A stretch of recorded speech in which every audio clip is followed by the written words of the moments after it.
being Jesus, being God, he knew that the disciples are limited. Our strengths are limited, and we needed help. Before Jesus ascended to heaven, he gave his disciples a promise. And that is, they will receive power. That is when the Holy Spirit comes upon them. And you know, church, the power that describes, or I mean, the word that describes power that is used in that verse is, in Greek word, it is dunamis.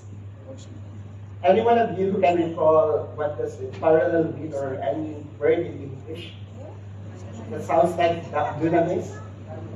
Dynamite, correct. And that is explosive. That is how the power is described in there. And it is an explosive power.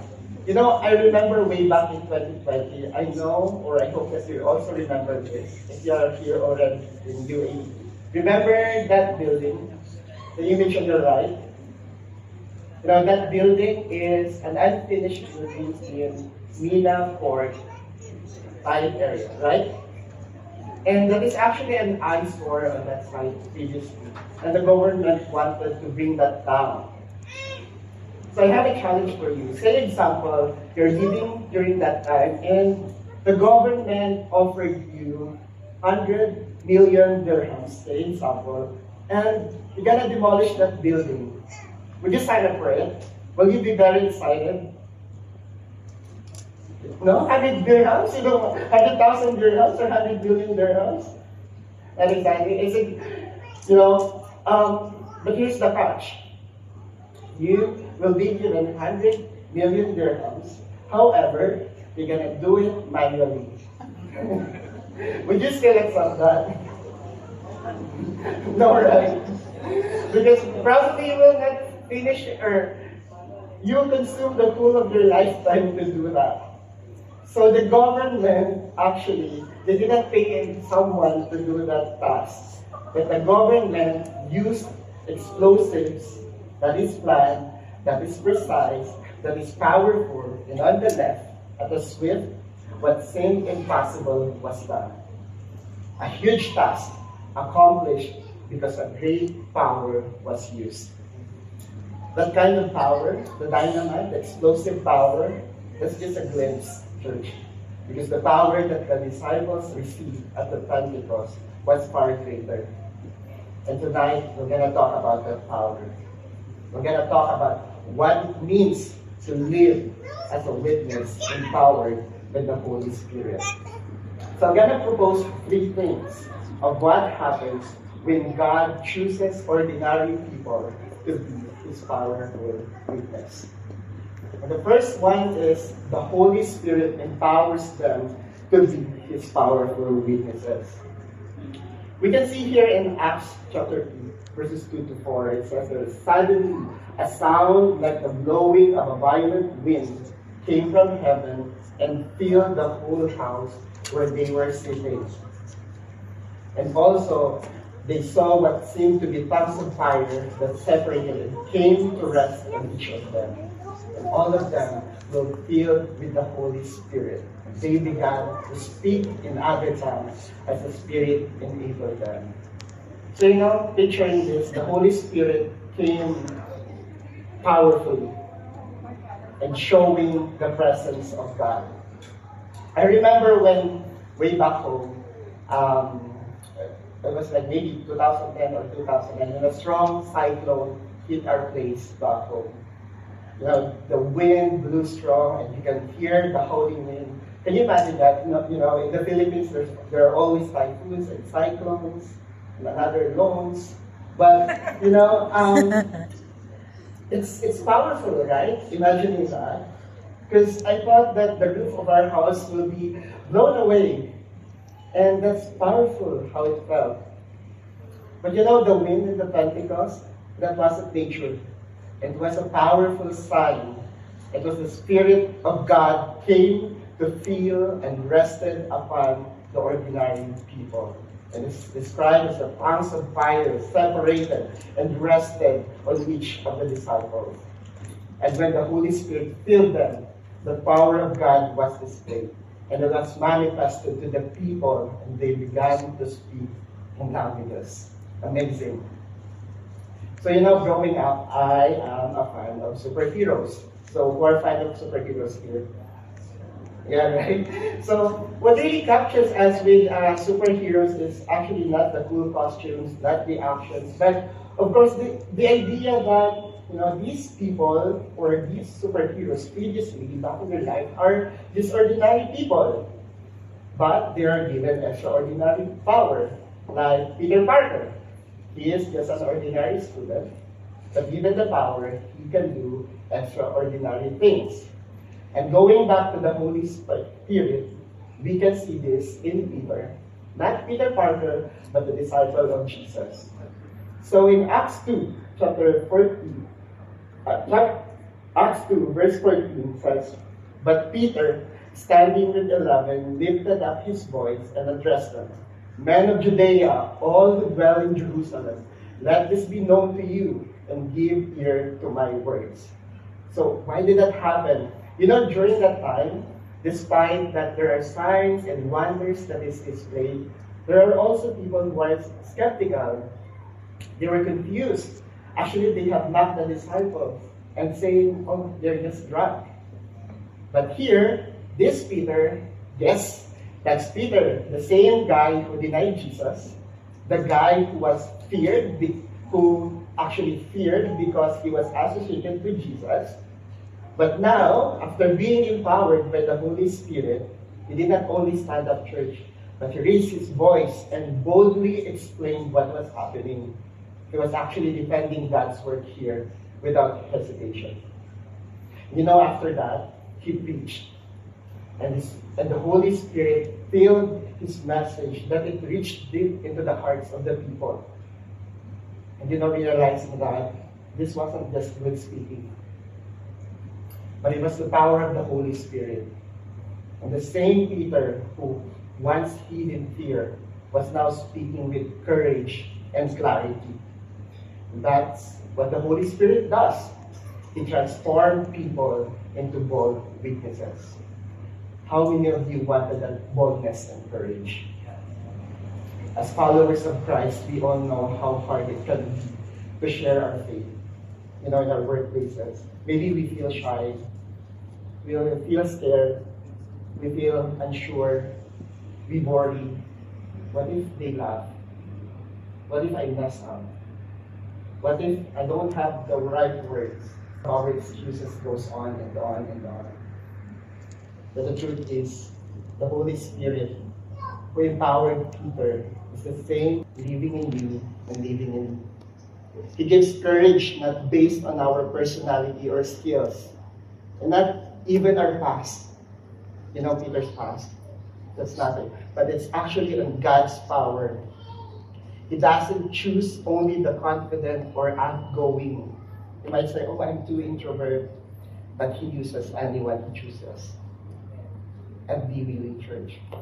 So let us take every opportunity to speak for Jesus, even when it feels uncomfortable, not because we are great, but because the Holy Spirit is in us. And the Holy Spirit gives us the courage to proclaim Jesus, even when we feel unqualified or afraid. And that could be you in any situation or any circumstances, in your family, in your neighborhood, with your workmates, or anyone. Just be ready and be open to be used by the Holy Spirit. And church, the work of the Holy Spirit and His witnesses doesn't just make them courageous worker for the kingdom of God, but also the Holy Spirit enables His witnesses for them to move in their gifts. Acts chapter 2, verses 4 to 6 says, "All of them were filled with the Holy Spirit and began to speak in other tongues as the Spirit enabled them." So when the Holy Spirit filled the disciples, they began speaking in other tongues. Or, in other words, other languages that they had never learned. That's nice, right? They become multilingual. And this happened during the Pentecost. Pentecost is actually a Jewish festival wherein the dispersed Jews or Jews from different regions gather in Jerusalem. And of course, since they're coming from different regions, they had their own language. And suddenly, they hear these Galilean men, these ordinary men, declaring the wonders of God and in a language that they can understand. And this caught their attention. So, speaking about that, thinking how great our God is. He's perfect. So his timing was so perfect, right? Because he poured out his spirit. He gave the right gift at the right place, at the right time, with a large number of different people were gathered. And that's how intentional our God is. And understanding that was actually not because God wanted to show off.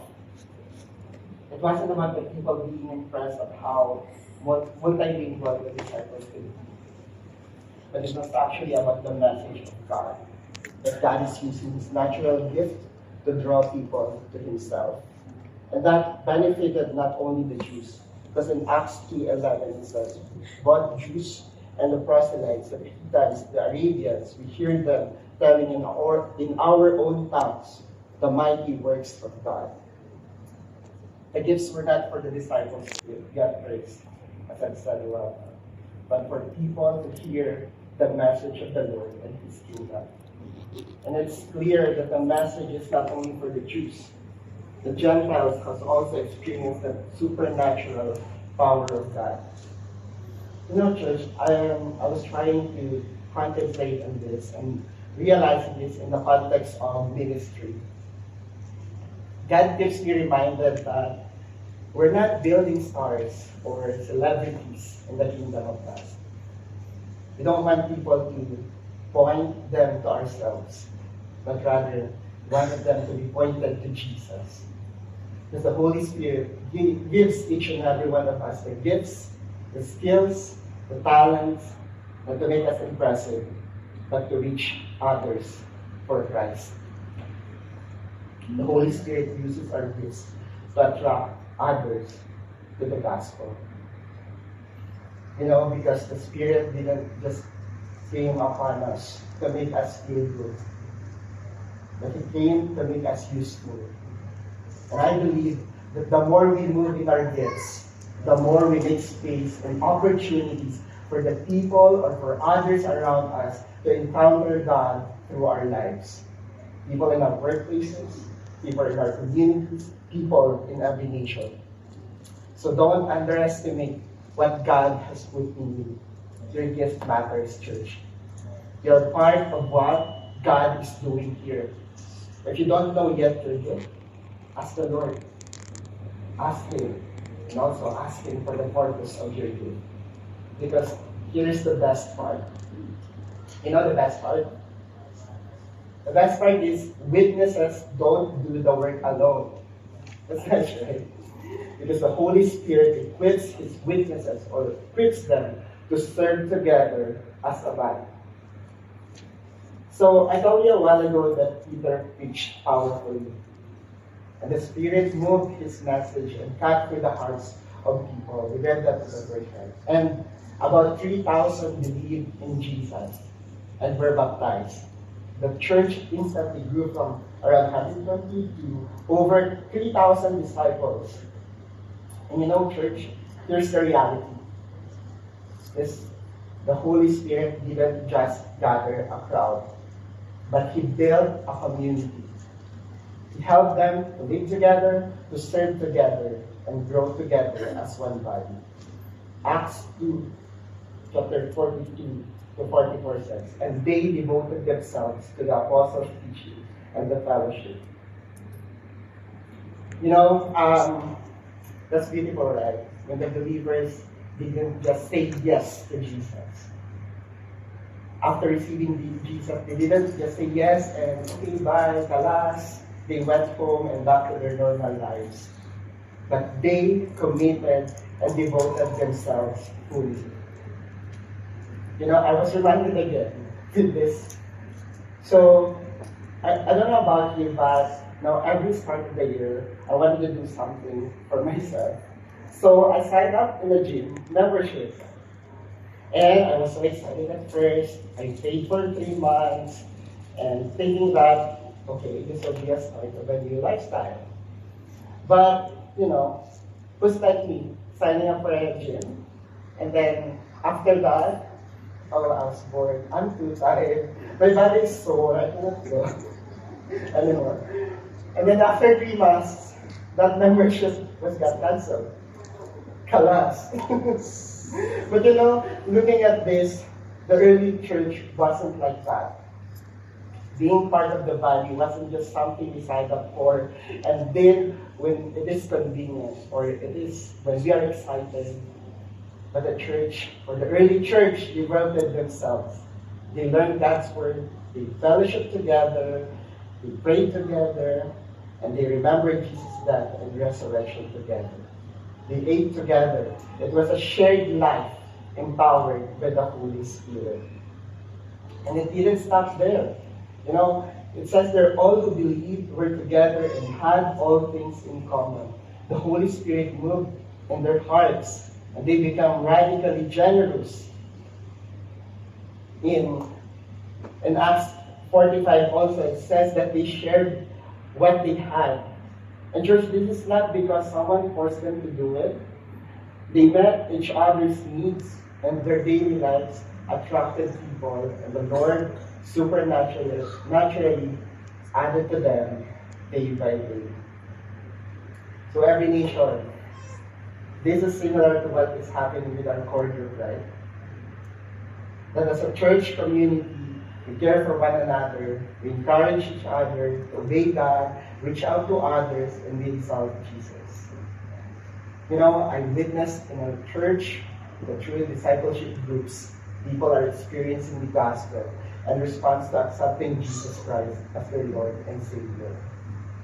And I hope that we experience that, and I hope that you will also experience that. Because I don't know about you, but there's something joyful about sharing our lives and sharing our resources for the sake of others.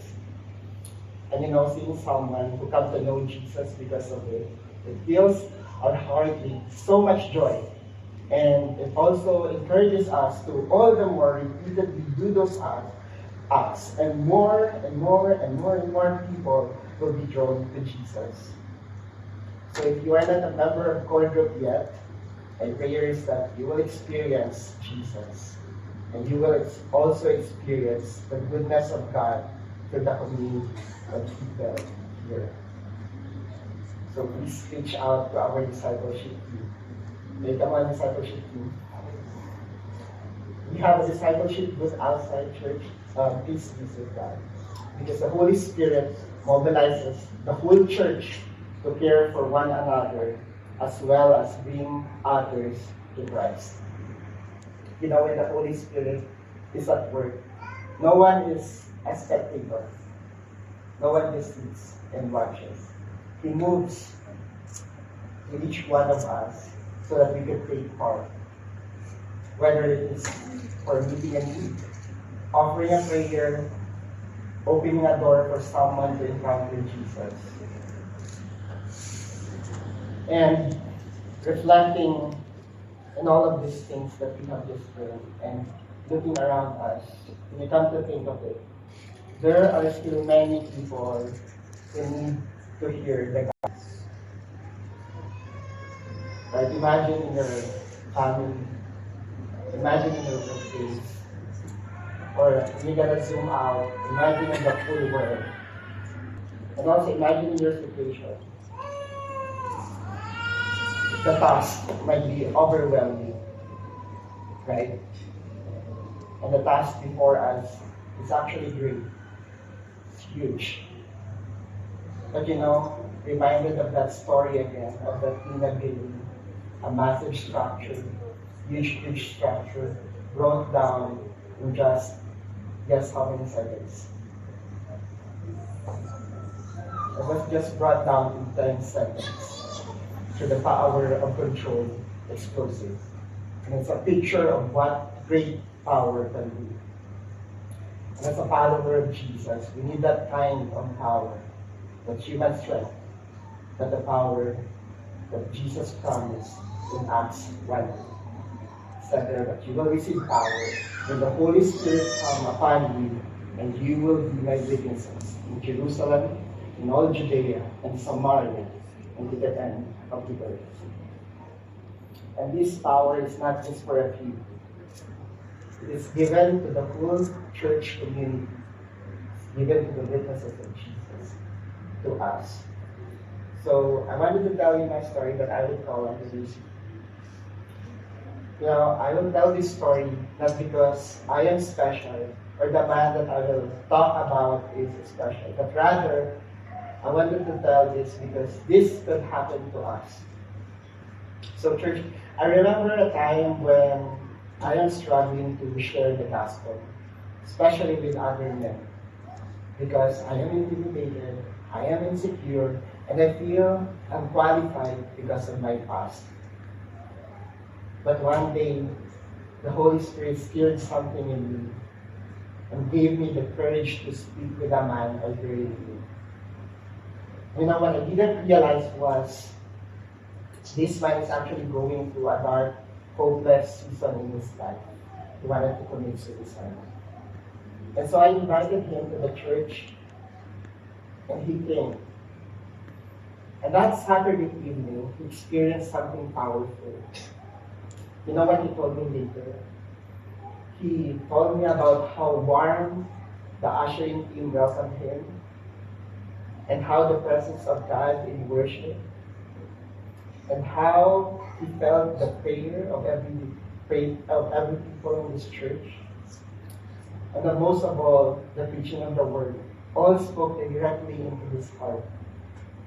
And after that, he kept coming back, joined core group, and even when he moved to Dubai, he stayed connected to the church and community there. He eventually